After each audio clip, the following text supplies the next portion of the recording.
This is Amy Jo Goddard, and I wanted to talk to you today about the concept of shadow. And specifically, part of the work that I do is helping people to look at the shadows they have around sexuality, which are many. So, what I'm hearing is that people are really confused by this idea of shadow. And so, I wanted to do a little short video to explain a little bit more about what that means.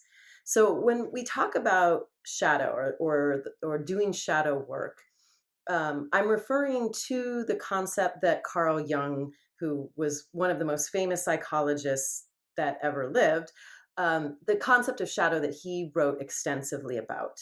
And so when we think about shadows, shadows are parts of ourselves that we don't see, right? They're sometimes like discarded parts of our soul or of our experience that have been pushed to the side, stuffed down, or repressed in some way that so that we're not seeing them. And the thing with shadows is that shadows always have a root in a core wound. And so when we do shadow work, we're actually drilling down to see what is the core wound that is creating the behavior that is showing up, or the dynamic or the pattern where we're living out our shadow. And the thing with shadows is that because we don't see them, they tend to come out sideways. They tend to come out in our relationships, in our communication, in the dynamics that we create in ways that we don't intend.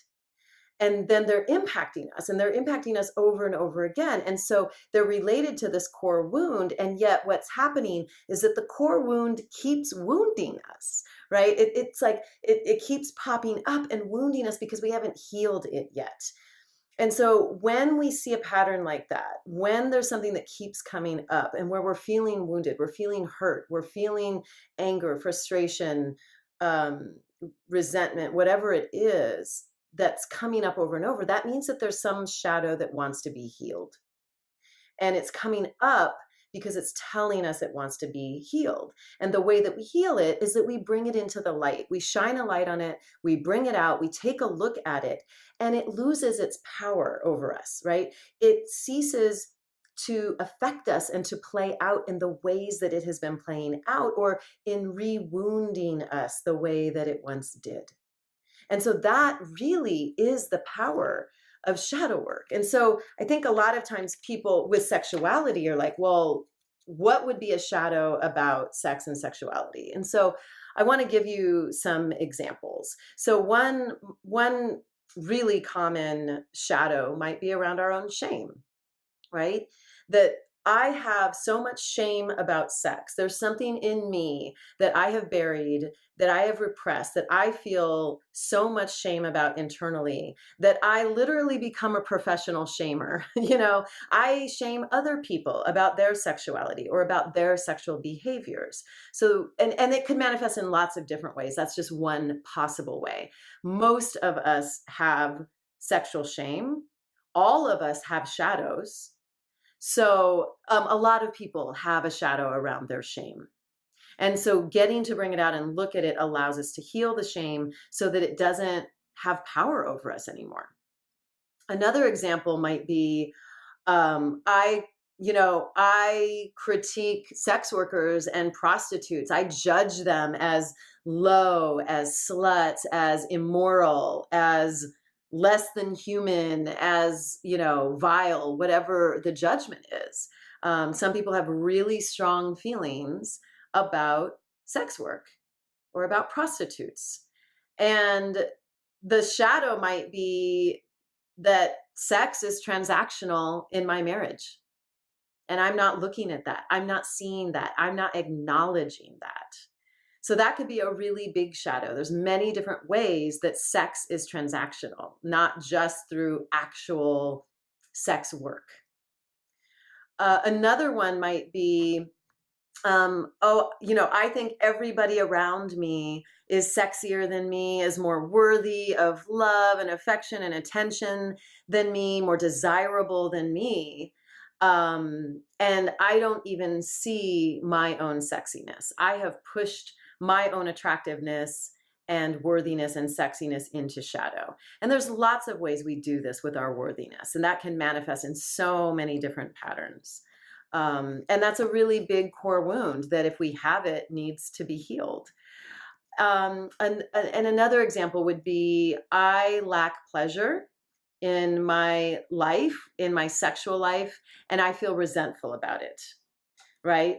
And maybe the history that you have is that you learned your whole life that pleasure was not okay, that it was bad, that it meant that you were selfish or a hedonist or whatever, and so you avoided pleasure, but now you're upset that you don't have it, and voila, you've created a life that is void of pleasure. So those are just a few examples of some pathways into looking at the shadows we might have and some of the ways they might be manifesting themselves, that we may be unaware of. Sometimes we don't see the connection to the core wound. And so there is tremendous value in looking at our shadow. And it means that we get to heal our old wounds, and we get to break long-standing patterns. And it also means taking responsibility for our patterns so that they don't have power over us anymore, right? Which means we cease to be victimized by them. And then finally, we get to recreate the experience in a ritual space in a really powerful way. That's what we do in shadow work. Because in shadow work, we are in charge and we get to lead our souls to a new outcome. And that's really the power of doing shadow work. It is tremendously potent work. And I went into my own training as a shadow worker because as a participant, it had just profoundly impacted my life so deeply. So I hope this is helpful in understanding shadow. Please check out the resources below if you want to learn more. I would love to support you in taking the next step around looking at your own shadow.